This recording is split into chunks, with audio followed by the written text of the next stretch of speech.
Леся Українка на зеленому горбочку.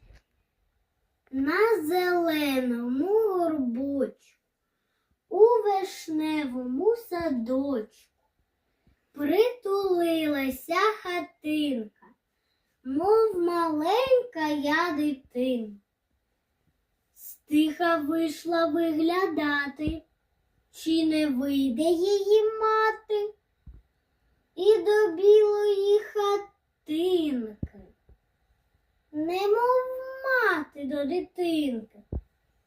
Вийшло сонце, засвітило, і хатинку звеселило.